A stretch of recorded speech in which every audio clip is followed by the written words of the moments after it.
Hello everyone, कैसे हो आप लोग। आशा करता हूँ कि अच्छे हो गए, स्वस्थ हो गए और अपने घर पे हो गए और पढ़ाई भी कर रहे होगे। ये डाइस का 7वां और अंतिम क्लास है। अंतिम क्लास को स्टार्ट करने से पहले मैं आपसे एक रिक्वेस्ट करूँ कि वैसे विद्यार्थी जो मेरे चैनल के ट्यूटोरियल को सब्सक्राइब नहीं किए हैं वो सबसे पहले मेरे चैनल को सब्सक्राइब करें, लाइक करें, शेयर करें और इसके पीछे जितने भी क्लासेज हो चुके हैं उसे आप देखें, अपने कॉपी में नोट करें, क्योंकि जब तक आप नोट्स नहीं बनाओगे तब तक कंसेप्ट क्लियर नहीं होगा। और वीडियो को एक बार नहीं, 2 बार नहीं, 3 बार नहीं, 4 बार देखो। यदि उसके बाद भी आपको कोई प्रॉब्लम्स होते हैं तो वीडियो के नीचे कॉमेंट सेक्शन में लिखो, उससे बताया जाएगा और फिर हम लोग आगे बढ़ेंगे। ठीक है, चलो आज डाइस का ये 7वां और अंतिम क्लास है और यहाँ पर हम लोग पढ़ेंगे टाइप 9 को। पिछले क्लास में आपको टाइप 8 तक बताए गए थे और टाइप 8 में हम बात किए थे पॉसिबिलिटी टाइप के क्वेश्चन को कैसे बनाते हैं ओपन टू क्लोज आने पर। ओपन डाइस की फिगर ऊपर थे, नीचे 4 क्लोज डाइस थे और जो भी बातें की जा रही थी वो कौन से टाइप में, पॉसिबिलिटी टाइप में। यहाँ पर हम लोग टाइप 9 देखेंगे और टाइप 9 में आपको देखना होगा क्लोज टू ओपन, यानी हमें क्लोज से कहाँ जाना है, ओपन में जाना है। क्लोज से कहाँ जाना है, ओपन में जाना है। चलिए क्वेश्चन देखते हैं इसका। पहला क्वेश्चन,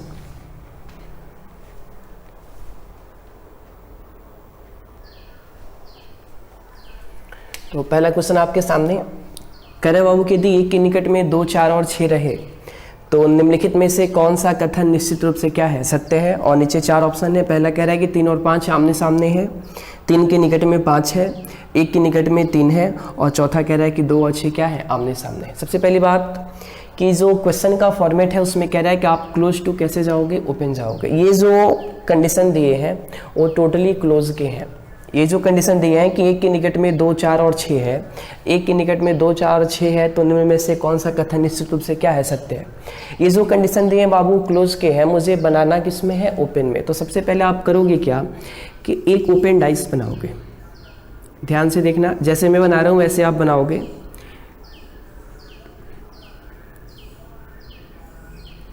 सबसे पहले आप एक ओपन डाइस बनाओगे। ये कौन सी डाइस है, ओपन डाइस है। जैसे आपको बताया जा रहा है वैसे आप काम करोगे। ठीक है, ये लाइन थोड़ी सी कर्व हो गई, इसको सीधा कर लो।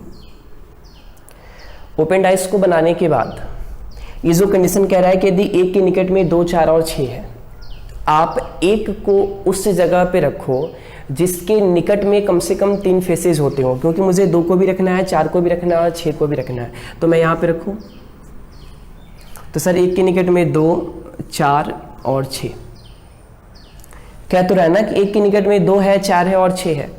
तो मैंने यदि 1 को यहाँ पे स्टेबल किया, क्योंकि 1 यहाँ पर इसलिए होगा क्योंकि 1 जहाँ कहीं भी होगा उससे अटैच, उससे जुड़े हुए 3 सतह होने चाहिए, 3 फेसेज होने चाहिए, जिस पे 2 लिखा होगा, 4 लिखा होगा और क्या लिखा होगा, 6 लिखा होगा। लेकिन आप हमें एक बात समझाओ कि यदि आपने 1 को यहाँ पे फिक्स कर दिया तो क्या जरूरी है कि 2 यहीं पे होगा। 2 यहाँ भी तो हो सकता है, अरे बोलो हाँ या ना। 2 यहाँ भी तो हो सकता है, बोलो। क्या जरूरी है कि 4 यहीं पे होगा, 4 यहाँ भी तो हो सकता है, 4 यहाँ भी तो हो सकता है। क्या जरूरी है कि 6 यहीं पे होगा, 6 यहाँ भी हो सकता है, 6 यहाँ भी हो सकता है। यानी 2, 4 और 6 जहाँ कहीं भी होंगे किसके नज़दीक में होंगे, 1 के नज़दीक में होंगे। तो सर कंडीशन दिया है कि यदि 1 के निकट में 2 रहे, 4 रहे और 6 रहे तो निम्न में से कौन सा कथन निश्चित रूप से क्या है, सत्य है। आप बताओ कि यदि आपने 1 के निकट में 2 को रख दिया, 4 को रख दिया, 6 को रख दिया, 2 को रख दिया, 4 को रख दिया, 6 को रख दिया, 2 को रख दिया, 4 को रख दिया, 6 को रख दिया, तो डाइस में 4 ही नंबर होते हैं या 6 नंबर होते हैं, 6 नंबर। कौन कौन से नंबर यूज में नहीं आए हैं, तो 3 और 5। यानी आप कहोगे सर यदि 3 यहाँ पर तो 5 यहाँ, और यदि 5 यहाँ तो 3 यहाँ पर, क्योंकि जो कुछ फिक्स नहीं है उसको आप अपने मुताबिक फिक्स नहीं करोगे। जितनी भी पॉसिबिलिटीज बनते हैं, जितनी भी संभावनाएं बनती है, आप उस जगह पर उस नंबर को लिखोगे। बात आ रही समझ में, बात आ रही समझ में। अब आपके दिमाग में प्रश्न चल रहा होगा कि सर यदि आपने 1 को यहाँ पे लिखा तो 2, 4 और 6 यहाँ भी तो हो सकते हैं, बिकॉज ये भी निकट में है। बिल्कुल सही है, बिल्कुल सही है, लेकिन आपके द्वारा बनाया हुआ फिगर कब सही माना जाएगा, जब इस फिगर के थ्रू इन चारों स्टेटमेंट में से एक क्या हो, निश्चित रूप से सत्य हो, 100% राइट हो, पॉसिबिलिटीज वाले बातें नहीं होने चाहिए। देखो एक और डाइस बना देते हैं। जो आपके दिमाग में चल रहा है उसको भी रखते हैं यहाँ पे।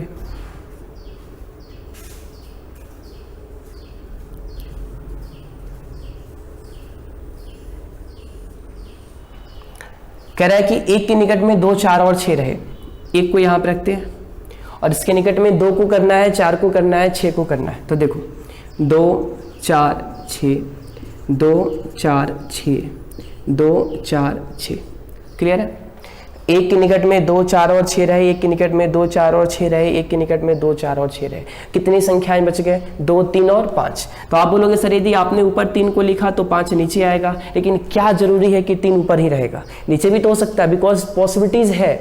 यदि बातें नहीं बताई गई हैं, बातें स्पष्ट कंडीशन में नहीं हुई है, तो जितनी भी पॉसिबिलिटीज होते हैं आप वहां पर नंबर को रखते हो। तो आप बोलोगे सर कि 5 भी आ सकता है, तो जब ऊपर 5 होगा तो नीचे क्या आएगा? 3 आएगा। लेकिन ये फिगर सही कब होगा? जब इस फिगर के थ्रू आप इन चारों में से किसी एक को 100% सेटिस्फाई करते हो। चलो चेक करते हैं, ये पहला फिगर और ये दूसरा फिगर। चलो देखो, अब कंडीशन कह रहा है बाबू कि 3 और 5 आमने सामने है। एक शब्द मिला आमने सामने। आमने सामने का मतलब होता है अपोजिट। नहीं पता है तो कॉपी में नोट कर लेना। आमने सामने का मतलब क्या होता है? अपोजिट। क्योंकि जो व्यक्ति आपके सामने होता है वही आपका क्या है? अपोजिट है। कैसे? तो सिंपल वे से प्रूफ करो कि जो आपका लेफ्ट है उस व्यक्ति का क्या होगा? राइट होगा, और जो आपका राइट है उस व्यक्ति का क्या होगा? लेफ्ट होगा। Because they are opposite to each other, यानी दोनों आपस में एक दूसरे के क्या है? विपरीत है। उसी को आप क्या कहते हो? आमने सामने कहते हो। आप बताओ कि यदि 3 और 5 अपोजिट हैं, कौन से डाइस में? ओपन डाइस में। तो 3 और 5 अपोजिट कब होंगे? ओपन डाइस में, जब उनके बीच में गैपिंग कितने का होगा? 1 का होगा। ओपन डाइस की जो परिभाषा थी कि ओपन डाइस में वही 2 नंबर आपस में एक दूसरे के अपोजिट होते हैं जिनके बीच में गैपिंग कितने का होता है? 1 का होता है। यदि किसी भी भाग को ओपन डाइस में एक दूसरे का अपोजिट होना है तो उन्हें अल्टरनेटिव होना होगा। अल्टरनेटिव दैट मीन्स दोनों के बीच में गैपिंग कितने का? 1 का। तो यदि यहाँ पे कह रहा है कि 3 और 5 आमने सामने है, इसका मतलब हुआ कि 3 और 5 के बीच में गैपिंग 1 का होना चाहिए। तो देखोगे इस फिगर में तो 3 और 5 दोनों एडजेसेंट है। अरे बोलो हाँ या ना? 3 और 5 दोनों क्या है? एडजेसेंट है। तो 3 और 5 आपस में अपोजिट तो होंगे नहीं। इस फिगर के थ्रू ये गलत हो गया। अरे बोलो हाँ या ना? अब इसमें चेक कर लो, 3 और 5 अपोजिट कब होते? जब 3 यहाँ पे तो 5 यहाँ, और 5 यहाँ पे तो 3 यहाँ। यहाँ भी अल्टरनेटिव नहीं है। अरे दिख रहा है ना? ये भी गलत हो गया, दोनों से गलत है। बोलो हाँ या ना? चलो आगे बढ़ो। 3 के निकट में 5 है, 3 के निकट में 5 है। इस फिगर में देखो 3 के निकट में 5, यदि 3 ऊपर तो 5 नीचे, और 5 ऊपर तो 3 नीचे, यानी जहां कहीं भी ये होंगे दोनों आपस में जुड़े होंगे, यानी दोनों क्या है? आसपास है, निकट में है, यानी 3 के निकट में 5 है। ऑप्शन नंबर 2 बिल्कुल क्या है? क्लियर है। इस फिगर से, ऑप्शन नंबर ए से। अब आप ऑप्शन नंबर बी को देखो, 3 और 5 निकट में है। बाबू 3 और 5 निकट में है? नहीं है। यहां से भी गलत हुआ।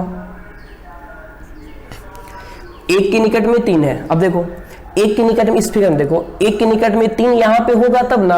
1 के निकट में 3 यहाँ पे हुआ तो होगा, यहाँ पे होगा तो नहीं होगा। यानी ये भी 100% क्लियर नहीं है। लेकिन ये कह रहा है कि मुझे निश्चित रूप से सत्य बताओ।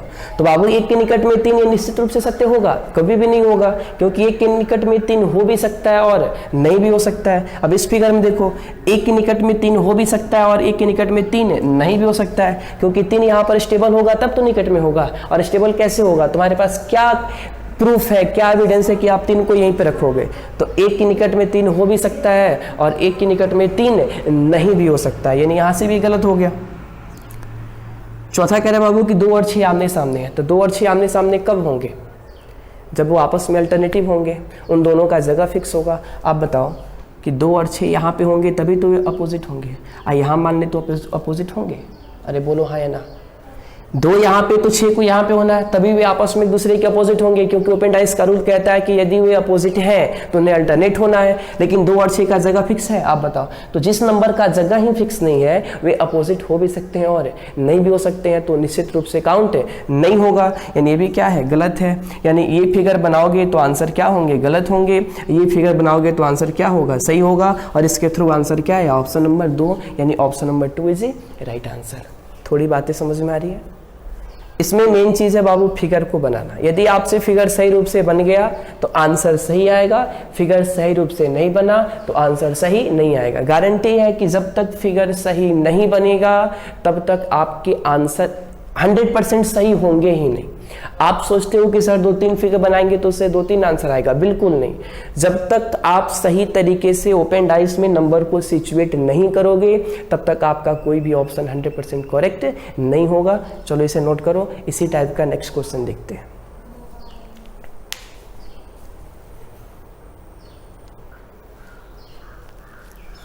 चलिए सेकंड क्वेश्चन को देखते हैं।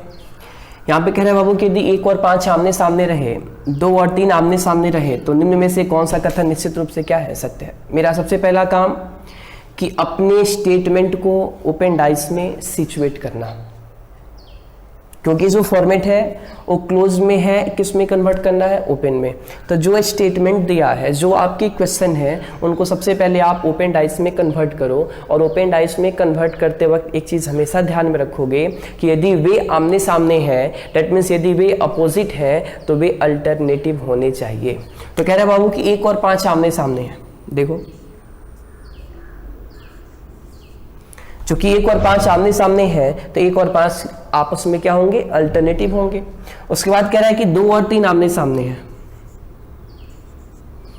चूंकि 2 और 3 आमने सामने हैं, अपोजिट है, तो ये भी आपस में एक दूसरे के क्या होंगे, अल्टरनेटिव होंगे। तो आप बताओ कि जब 6 में से 4 नंबर फिक्स हो गए तो कितने नंबर बच गए, 2 1 सॉरी कौन कौन बचा, 4 और 6। तो यदि 4 यहाँ पे आएगा तो 6 को यहाँ पे होना है, और यदि 4 यहाँ पे रहता है तो 6 को यहाँ पे होना है। All thing is clear, all thing is clear. अब आप कहोगे सर कि आपने शुरुआत यहीं से क्यों किया, आप कहीं से कर लो। देखो अब इसमें बनाते हैं। एक चीज़ आपको बताते हैं, ये कोई ज़रूरी नहीं है कि आपसे एक ही बार में फिगर एक्यूरेट 100% बन जाए, क्योंकि जब तक आप 10-20 क्वेश्चन को प्रैक्टिस नहीं करोगे तब तक आपके पास इतनी कैपेबिलिटी नहीं है कि आप एक बार में ही सही फिगर को ड्रॉ कर पाओ। इसलिए मैंने कम से कम एटलीस्ट 2 फिगर तो आप बना ही लो, जिससे आंसर 100% एक्यूरेट होगा, वही फिगर क्या होगा, सही होगा। और जब तक सही फिगर बनेगा नहीं तब तक आपके कोई भी ऑप्शन 100% एक्यूरेट नहीं होने वाले हैं। चलो आप कह रहे हो सर कि 1 और 5 आमने सामने है, मैंने यहाँ पे स्टार्ट किया था, अब यहाँ से करते हैं। 1 और 5 क्या है, आमने सामने है। 1 और 5 क्या है, आमने सामने है। क्लियर है, बिकॉज यदि वे आमने सामने डेट मीन्स अपोजिट है तो वे अल्टरनेटिव होंगे, अल्टरनेटिव होंगे। क्लियर है। चलो 2 और 3 आमने सामने है। अब देखो 2 और 3 यदि अल्टरनेटिव है तो वे भी आपस में क्या होंगे, अपोजिट होंगे। तो 2 और 3 क्या है, आमने सामने है, इनको अल्टरनेटिव रख दो। तो 2 हो गए, 3 हो गए, 1 हो गया, 5 हो गए, क्या बचे, 4 और 6। यदि 4 यहाँ पे आएगा तो 6 को यहाँ पे होना है। तो आप पूछोगे सर कि क्या जरूरी है कि 4 यहीं पे होगा, तो 6 यहाँ भी आ सकता है, 4 यहाँ भी आ सकता है। देख लो फिगर, एक बार फिगर देख लो अच्छे से।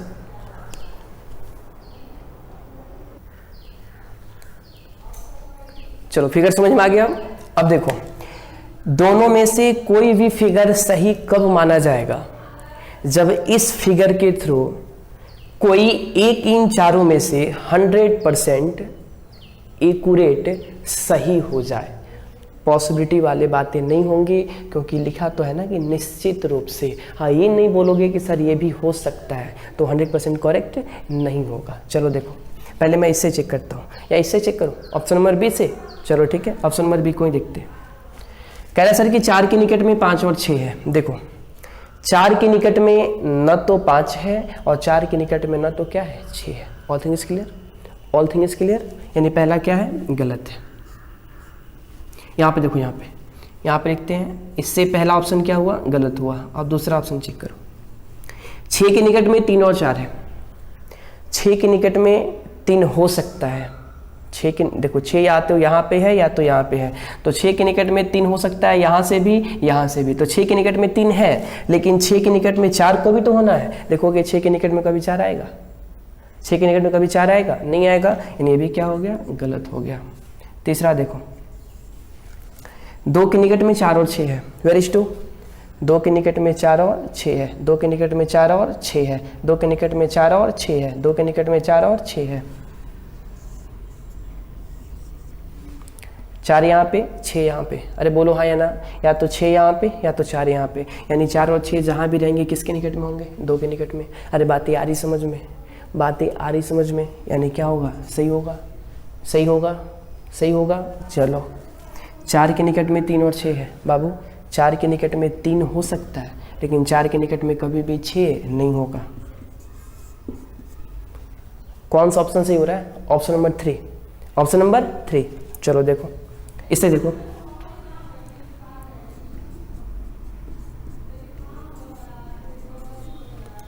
चार के निकट में 5 और 6 है, 4 के निकट में 5 हो सकता है, लेकिन 4 के निकट में 6 कभी भी नहीं होगा। पहला ऑप्शन गलत हो गया। 6 के निकट में 3 और 4 है, 6 के निकट में ना तो 3 है और ना तो क्या है, 4 है, ये भी क्या हो गया, गलत हो गया। 2 के निकट में 4 और 6 है, 2 के निकट में 4 और 6 है, 2 के निकट में 4 और 6 है। देख रहे हो, यदि फिगर सही बनेगा तो आंसर भी सेम होंगे।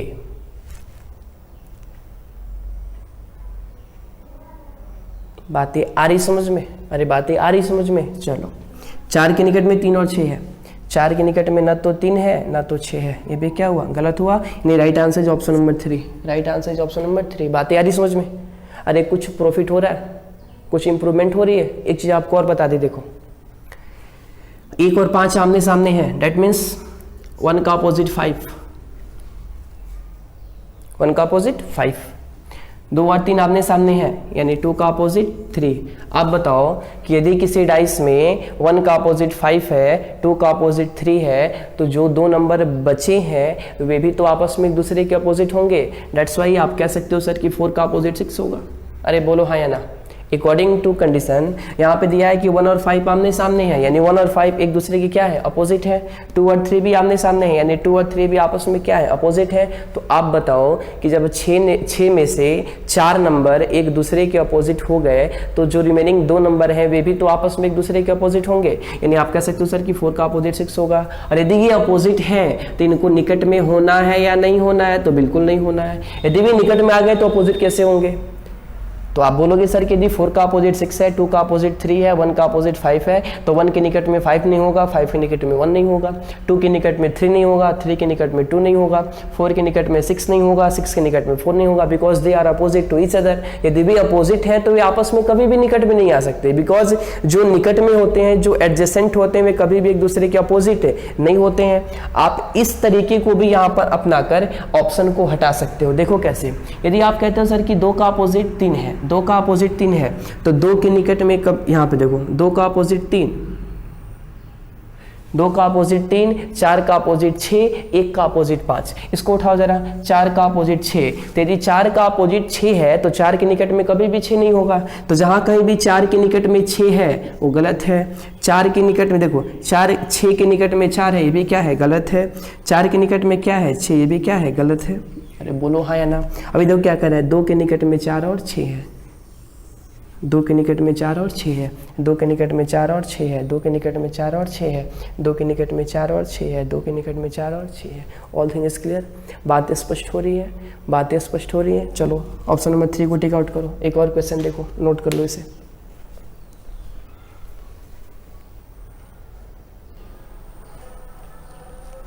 चलिए क्वेश्चन नंबर 3 को देखते हैं बाबू।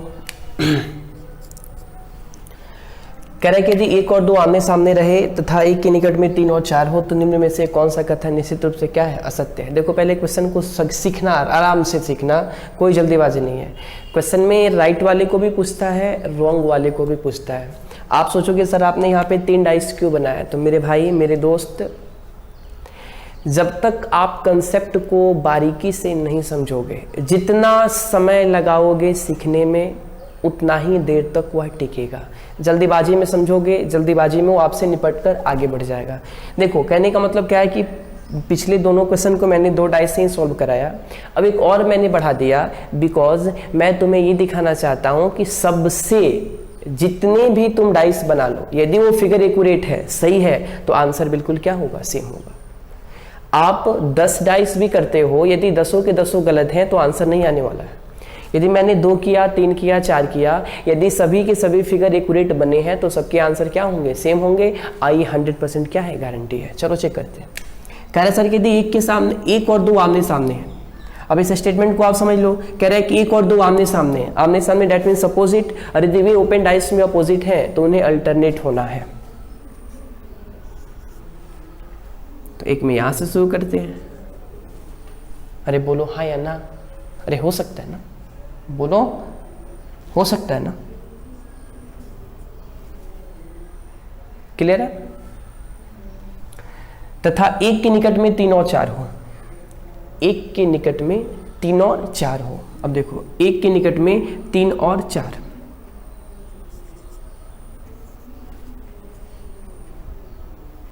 एक के निकट में 3 और 4, एक के निकट में 3 और 4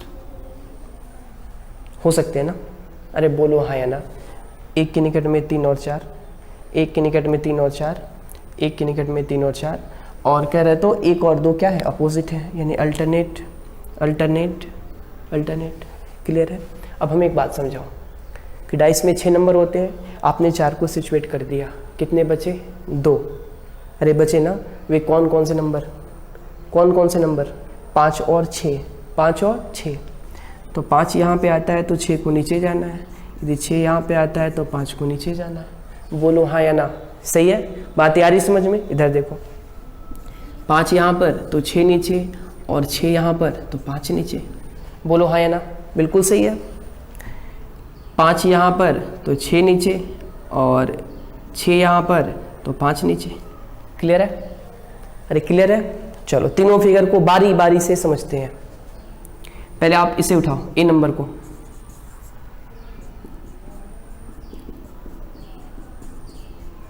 देखो इस फिगर के थ्रू जो भी जवाब होंगे ना, इस फिगर के थ्रू देना है। देखो फर्स्ट वाले फिगर से हम जवाब लेते हैं, 2 और 5 आमने सामने है।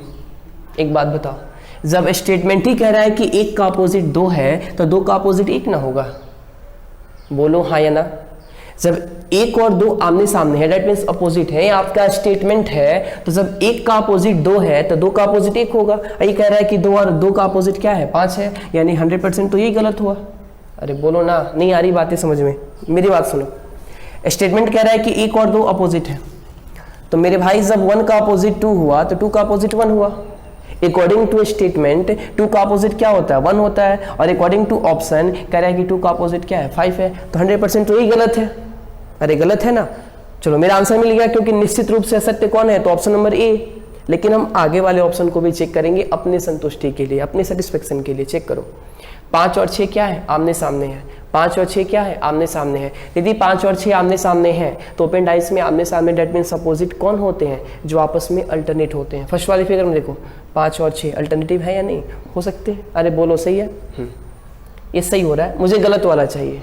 ये सही हो रहा है, मुझे क्या चाहिए, गलत वाला चाहिए। 3 और 4 क्या है, आमने सामने है। देखो आमने सामने, डेट मीन्स अल्टरनेटिव होने चाहिए थे, यहाँ पे 3 और 4 क्या है, अल्टरनेटिव है, हो सकते।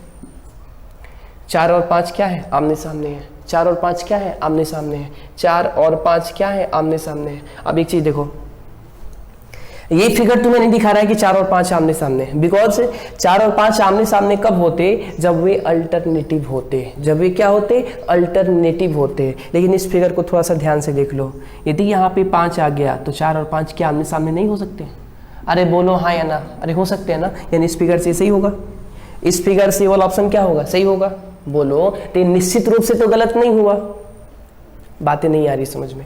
फर्स्ट वाला फिगर इसको 100% गलत बताया, इन दोनों को सही बताया।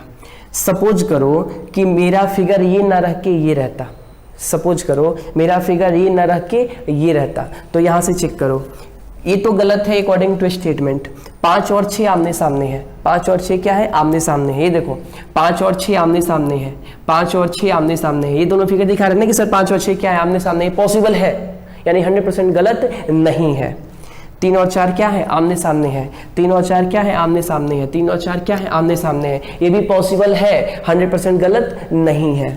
4 और 5 क्या है, आमने सामने है, इसमें तो नहीं है, इसमें भी नहीं है, लेकिन ये देखो फिगर दिखा रहे हैं ना कि 4 और 5 क्या है, आमने सामने। हो भी सकते हैं और नहीं भी हो सकते, दैट मीन्स वो 100% ना सही होते हैं और ना गलत होते हैं। एज ए पॉसिबिलिटी सही भी हो सकता है और गलत भी हो सकता है। लेकिन आपका क्वेश्चन कह रहा है कि निश्चित रूप से असत्य कौन है, तो सर निश्चित रूप से असत्य कौन है, तो वही ऑप्शन होगा जिसके बारे में पहले स्टेटमेंट में कह दिया कि यदि 1 और 2 आपस में अपोजिट हैं तो 1 का 2 तो 2 का 1।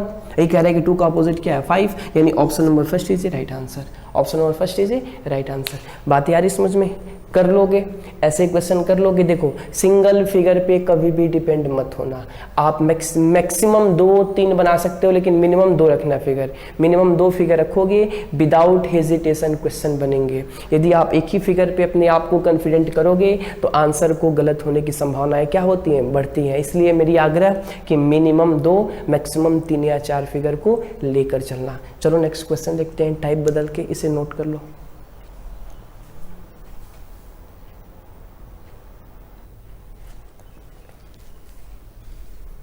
चलिए नेक्स्ट क्वेश्चन को देखते हैं बाबू। कह रहा है कि एक पासा के निकटवर्ती फलकों पर घड़ी की सुई की चाल में, डेट मीन्स क्लॉकवाइज,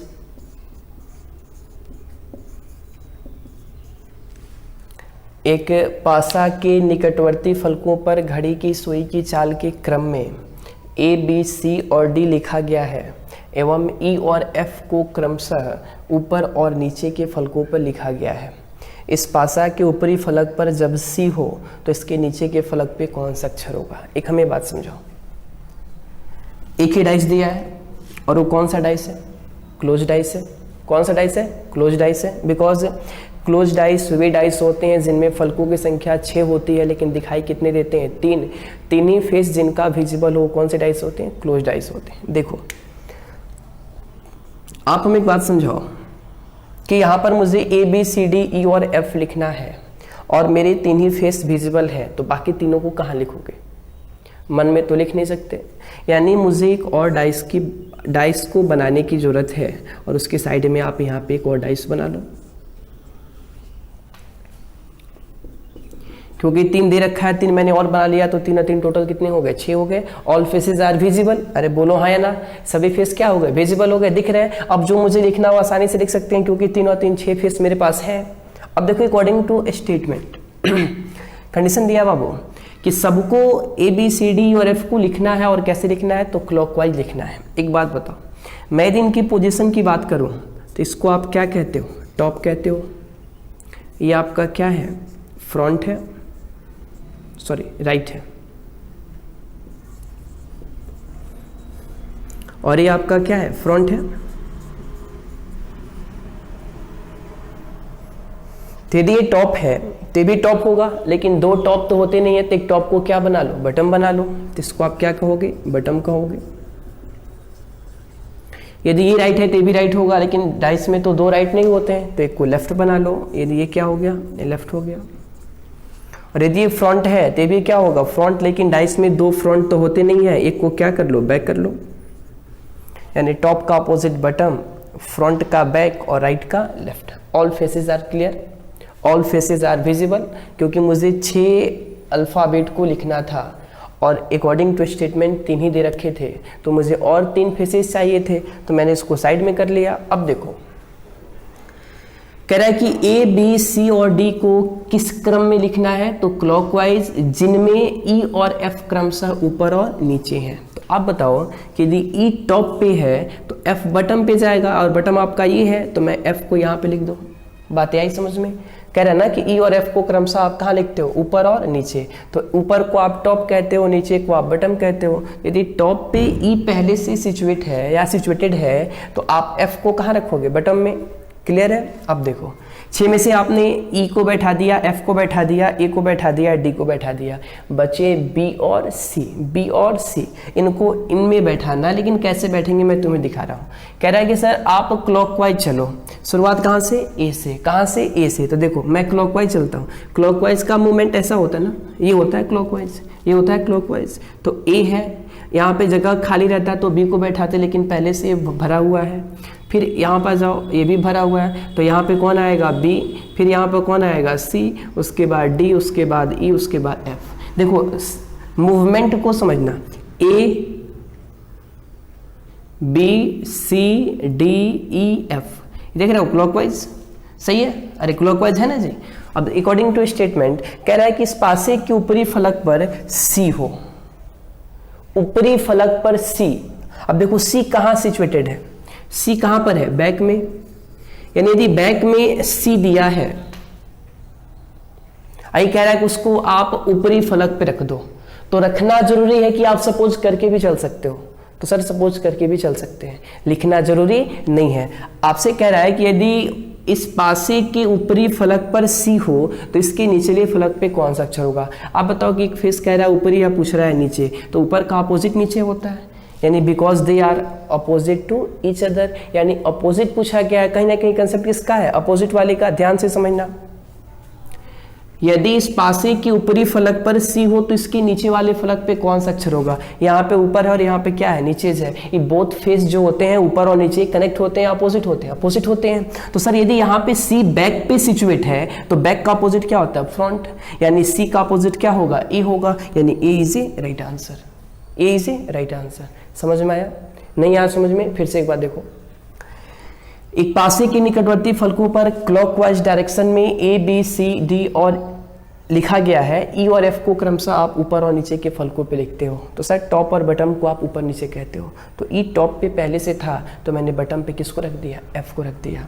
अब ए बी सी और डी बच गया, इनको हमें लिखना था, तो सर ए और डी दे रखा है, बी और सी को हमें लिखना है। तो देखो ए से क्लॉकवाइज, चलो ये आपका क्लॉकवाइज होता है, ये आपका क्या है क्लॉकवाइज, तो A B C D E F, rotation पूरा हो गया।